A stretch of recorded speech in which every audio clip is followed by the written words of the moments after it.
Joining me now is Ukrainian Member of Parliament Kira Rudik, the People's Deputy of Ukraine and leader of the Ukrainian political party Golos. Thank you so much for being here today. What an important time for us to talk to you. What are your thoughts of Prime Minister Starmer having this virtual meeting with allies to pressure Putin for a peace deal? How do you think it's going to go?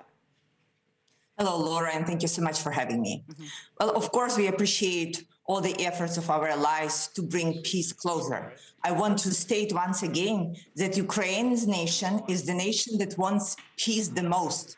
Look, we haven't started this war. We're looking for the ways for it to end because our people are being killed every single day, both at the battlefield, but also in their homes by Russia when Russia is attacking us with drones and missiles.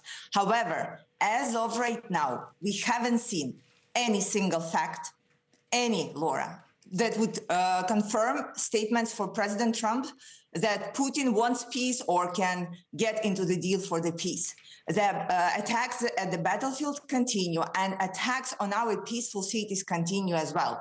We have been saying many times that the keys to the ending of the war are in Moscow. If Russia stops attacking us and pulls back their troops, there will be no war. If we stop fighting, there will be no Ukraine. You have seen that. So right now, the main question is, what are the pressure points that President Trump's administration can apply to Putin? We have seen what he has applied to Ukraine. I think it was not a hard way to find how to pressure the country that is fighting for its survival to get to the table of negotiations. Right. The question right now is to bring Putin to this table. Well, I want to ask you about those pressure points. What do you think they could be that could make a difference at this point?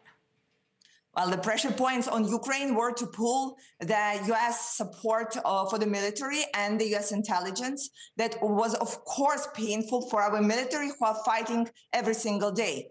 The pressure points for Russia would be perhaps the sanctions and tariffs, but we haven't heard or seen what that could be. We hope that there are negotiations that are held behind the closed door with Russians. But again, Putin's surrounding and from his own statements, we do not see that there is like the end at sight. And again, with the facts, we see that Russia continues attacking us. Right. I also wanted to ask you, do you think that President Trump's pause in military aid and intelligence aid to Ukraine helped push President Zelensky toward agreeing to a deal? And if so, what concerns do you have about this plan at this point?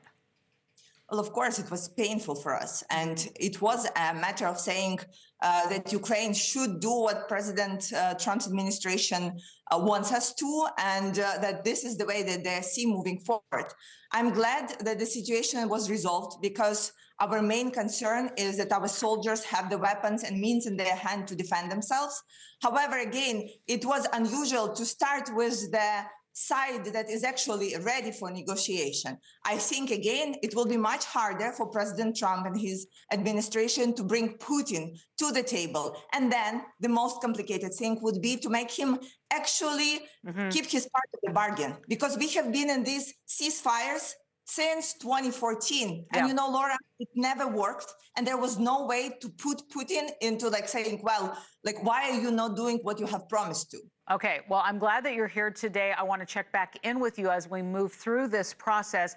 Really important perspective, the People's Deputy of Ukraine and the leader of the Ukrainian political party Golos, Ukrainian Member of Parliament Kira Rudik. Thank you so much for joining us today. We appreciate your time. Thanks for watching. Go to joinnn.com to find NewsNation on your screen. And don't forget to click the red subscribe button below to get more of NewsNation's fact-driven, unbiased coverage.